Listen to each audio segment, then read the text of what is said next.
Maximum student business studies को एक बहुत ही इजी सब्जेक्ट समझते हैं और उतना ही इसको लाइटली लेते हैं, बट जब नंबर आते हैं तो भाई 50 से ऊपर तुम जा नहीं पाते। अब क्यों नहीं जा पाते? अब तुम सोचते हो ऐसे कि क्या करेंगे, रट्टाफिकेशन मारेंगे और आराम से नंबर ले आएंगे। भाई ये मत भूलो, बीएसटी में अब केस स्टडीज आती है, यानी आज के टाइम पे जो तुम्हारा बीएसटी का पेपर है ना, वो 70 to 75% क्या कंटेन करता है। और केस स्टडीज को क्या आप रट्टाफिकेशन से कवर अप कर सकते हो? नहीं कर सकते। जब तक तुम्हें कीवर्ड्स नहीं पता होगा, जब तक तुम्हें हर कॉन्सेप्ट क्लियर नहीं होगा, तब तक केस स्टडी तुम हो सकता है एक नंबर वाली कर भी लो, बट जो 6 नंबर्स और 3 नंबर 4 नंबर्स की केस स्टडीज आती है ना, उसमें तुम्हारी आंखों से पानी छूट जाएगा, याद रखना तुम। तो मैम अब हमने ये काम तो कर दिया, हमने सोच लिया था कि कुछ दिन पहले पढ़ेंगे, रट लेंगे, हो जाएगा।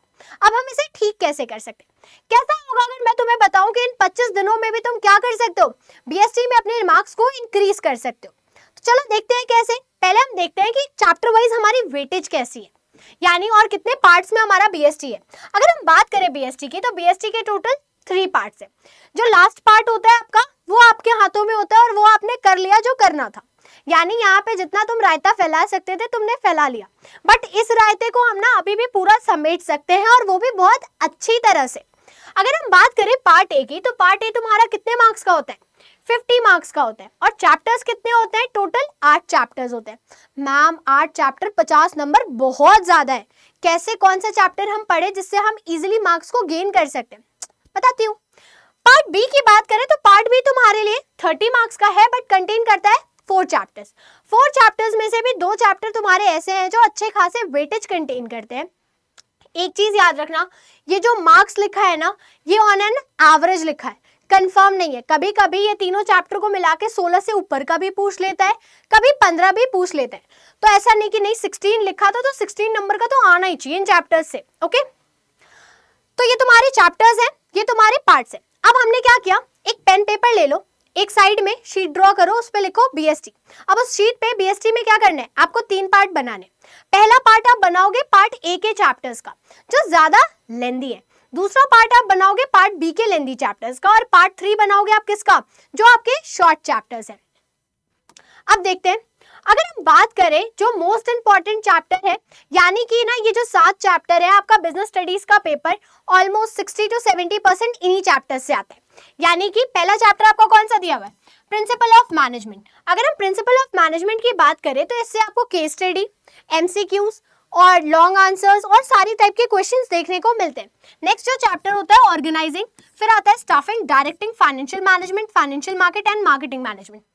मैम ये 7 चैप्टर ना बहुत बड़े हैं, इनको पढ़ने बैठने का मतलब है कि अच्छा खासा टाइम इन्हीं पे चला जाएगा। तभी तो कह रही हूँ कि शुरुआत क्या करो, लेंदी चैप्टर्स से करो, क्योंकि अगर एक बार ये निपट गया तो शॉर्ट चैप्टर्स में कितना टाइम लगेगा, मैक्स टू मैक्स 1.5 दिन। बट अगर तुम प्रिंसिपल ऑफ मैनेजमेंट को लेके पढ़ने बैठोगे तो तुम्हारा अप्रोक्स 2 से 2.5 दिन 3 दिन जाता है।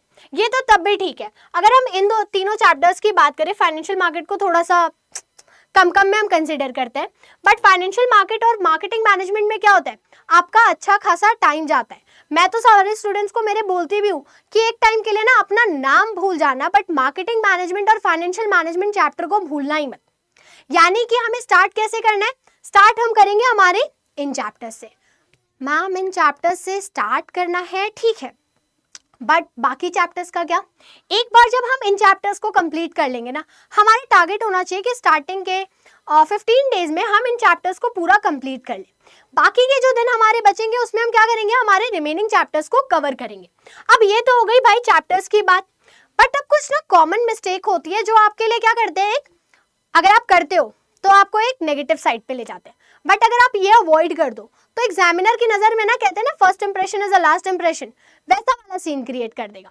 यानी ये चेरी ऑन केक की तरह आपके लिए वर्क करेगा।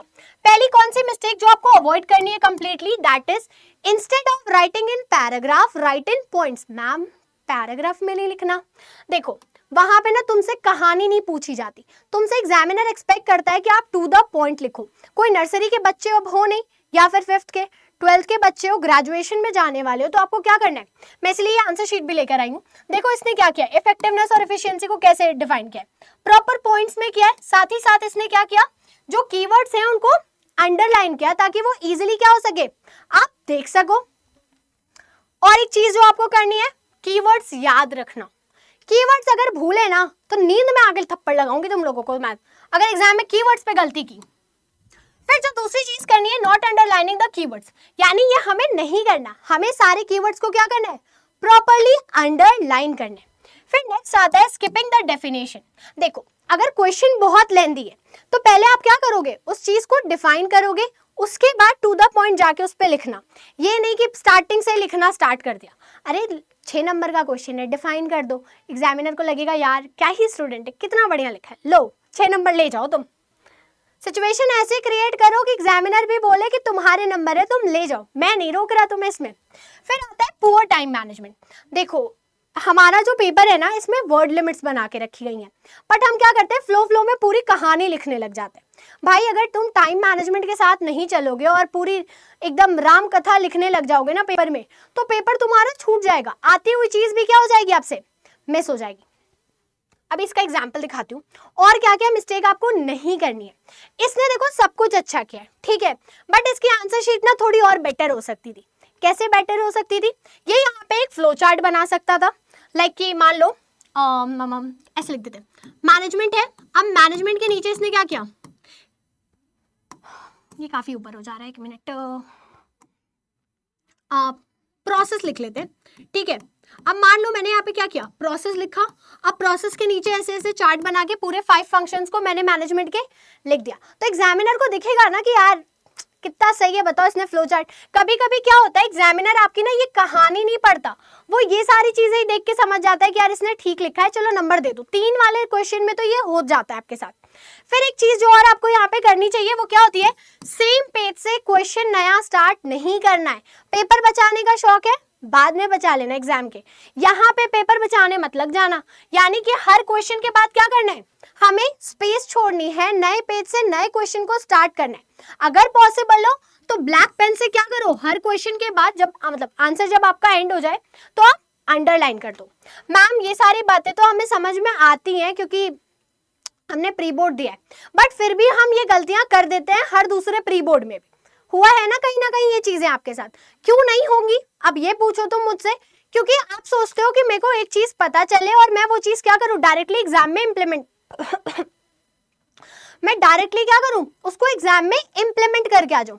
इज इट पॉसिबल, मान लो आज मुझे मेरी फ्रेंड ने कुछ बताया और मैं जाऊं डायरेक्टली एग्जाम में लिख के आ जाऊं, हो पाएगा? तुम्हें जब कोई बोलता है कि ये मान लो पार्टनरशिप का रेशियो निकालने की बात की गई है, अब तुम क्या कर रहे हो, पार्टनरशिप का रेशियो तुम डायरेक्टली एग्जाम वाले दिन जाओ निकालने, निकाल पाओगे? नहीं निकाल पाओगे ना, प्रैक्टिस रिक्वायर्ड होती है।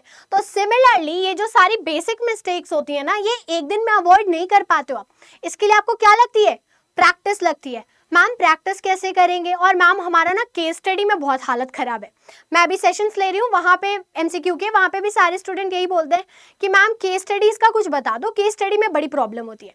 तो भाई इस चीज के लिए ना आपको प्रैक्टिस लगती है, और वो भी अच्छी खासी प्रैक्टिस, ताकि आप जब एग्जाम वाले टाइम पे क्या हो सके, आपका टाइम मैनेजमेंट भी हो सके और ये मिस्टेक्स आप क्या करो, अवॉइड करो।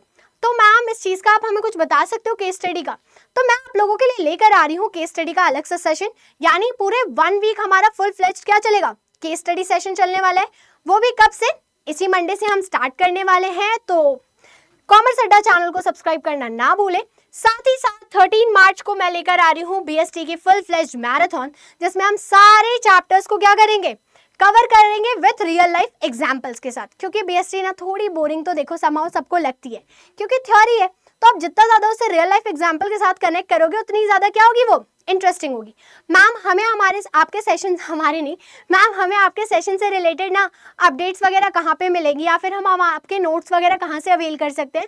तो इसके लिए आप क्या करो, आप कॉमर्स अड्डा टेलीग्राम चैनल ज्वाइन कर लो, वहाँ पे आपको सारी अपडेट्स प्रोवाइड कर दी जाएंगी। साथ ही साथ ये वाला अगर आप टेलीग्राम चैनल ज्वाइन करते हो तो आपको मुझसे मिलती है पर्सनल गाइडेंस। तो दोनों ही चैनल को ज्वाइन करना ना भूलें, साथ ही साथ चैनल को सब्सक्राइब करें ताकि आपको सारे सेशन की नोटिफिकेशन टाइमली मिल सके।